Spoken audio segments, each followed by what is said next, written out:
আজ কৃষ্ণনগর রবীন্দ্র ভবনে কমরেড সীতারাম ইয়েচুরি এবং বুদ্ধদেব ভট্টাচার্যের স্মরণ সভা অনুষ্ঠিত হয় নদিয়া জেলা সিপিআইএম কমিটির পক্ষ থেকে। এদিনের আয়োজিত স্মরণ সভায় উপস্থিত ছিলেন সিপিআইএম নেতা মোহাম্মদ সেলিম সহ জেলা নেতৃত্ব। এদিনের স্মরণ সভায় যোগ দিয়ে সাংবাদিকদের মুখোমুখি হয়ে রাজ্যের শাসক দল তৃণমূল কংগ্রেস তথা মুখ্যমন্ত্রীকে একাধারে আক্রমণ করলেন মোহাম্মদ সেলিম। দিকে নারী নির্যাতন, মহিলা ধর্ষণ বেড়েই চলেছে। আজকের ঘটনার পরও কোনো শান্তি নেই। আচ্ছা, মুখ্যমন্ত্রী যদি রাজ্যের বলেন দু একটা ছোট ঘটনা, দুর্ঘটনা, যেদিন থেকে উনি মুখ্যমন্ত্রী হয়েছেন সেদিন থেকে এইগুলোকে তিনি হয় পাশ কাটাতে চেয়েছেন, নয় ধামাচাপা দিয়েছেন। কিন্তু শাক দিয়ে তো মাছ ঝাঁকা যাবে না।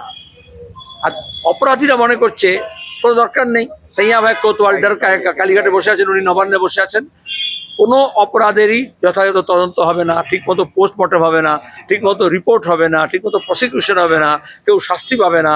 আর উল্টে যারা প্রতিবাদ করবে তাদেরকে তিনি আক্রমণ করবেন, মিথ্যা মামলা দেবেন, জেল দেবেন, বদনাম করবেন। আর যে পরিবার ক্ষতিগ্রস্ত হবে উনি বলবেন ক্ষতিপূরণ করে দেবো, একটা সেটেলমেন্ট করে দেবো। গ্রামে গ্রামে যখন এই ধরনের ঘটনা হচ্ছে, তৃণমূলের লোকেরা করছে অপরাধ, শুধু তা নয়, পরে একটা সমঝোতা করে দিচ্ছে, ঘর দিয়ে দেবো, বাড়ি দেবো, যেটা কাজ দিয়ে দেবো। এইভাবে যখন পুলিশ খুন হয়েছে উনি তো সেভাবে চাকরি দিয়ে বলেছেন আর শাস্তি হবে না তৃণমূলের নেতাদের। তো এটাতে অপরাধ জগৎ অনেক বেশি বেড়ে গিয়েছে, যার ফল হচ্ছে এটা। এখনও তিনি কালকে পুজো উদ্বোধন করতে গিয়ে যা বলেছেন এটা তো অন্যায়। বলছেন দু একটা ঘটনা এরকম ঘটতে পারে, তারপরে তিনি মেনে নিচ্ছেন, গা সভা করে দিচ্ছেন অপরাধকে। উল্টির ঘটনা নিয়ে আজ কিন্তু নদিয়ার কল্যাণীতে পোস্টমর্টম করার কথা ছিল, সেখানে কেন্দ্রীয় হাসপাতালে পোস্টমর্টম করার কথা কেন? আচ্ছা, এটা তো এই রাজ্যের বাসী হিসেবে এ রাজ্যের প্রশাসন, এ রাজ্যের পুলিশ, এ রাজ্যের সরকার, এর শাসক দল, তাই তো লজ্জা মরে যাওয়া উচিত। কেন যখনই ঘটনা হবে কেন বাড়ির লোকেরা বলবে সিবিআই চাই, কেন হাইকোর্ট বলবে সিবিআইকে তদন্ত করতে হবে, কেন বলা হবে সেন্ট্রাল ফরেন্সিক ল্যাবরেটরিতে যাবে, কেন বলা হবে যে কেন্দ্রীয় সরকারের যে হাসপাতাল আছে সেখানে গিয়ে হবে। তাহলে আমাদের যে ফেডারেল স্ট্রাকচার, তাহলে আমাদের ব্যবস্থা কী হলো? আমাদের তো পুরো হাসপাতাল, সেগুলো কী হলো? আমাদের সরকারি হাসপাতাল, সেগুলো কী হলো? এখানে তো ডাক্তার ভালো নয়, পুলিশ ভালো নয়, অফিসার ভালো নয়, এরকম তো কথা নয়। আসলে যে চালাচ্ছেন তিনি ভালো নন, যার ফলে মানুষের ভরসা উঠে গেছে।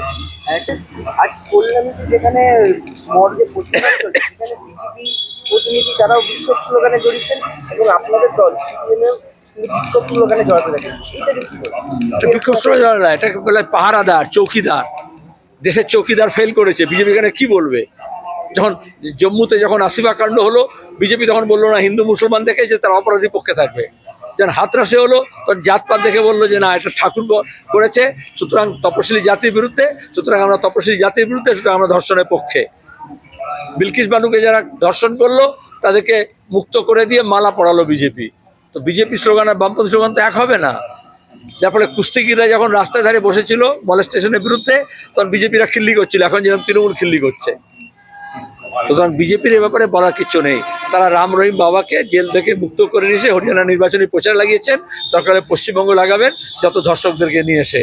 সুতরাং এটা তুলনা করো না, এটা তৃণমূল করে, ওসব রাম বাম এগুলো বলে। আসলে এই বিজেপিকে আনলো কি এখানে? মমতা ব্যানার্জি এনেছে কেন? যাতে বামপন্থীরা প্রচার না করতে পারে, যাতে বিজেপি একটু ধর্ম করে।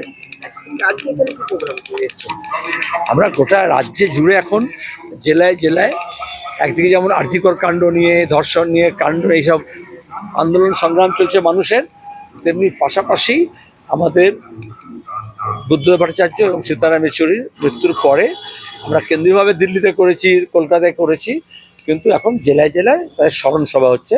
আবার জেলা কমিটি মিটিং ছিল পার্টির, আমাদের সম্মেলন চলছে, সে নিয়ে কর্মসূচি, দলীয় কর্মসূচি ছিল।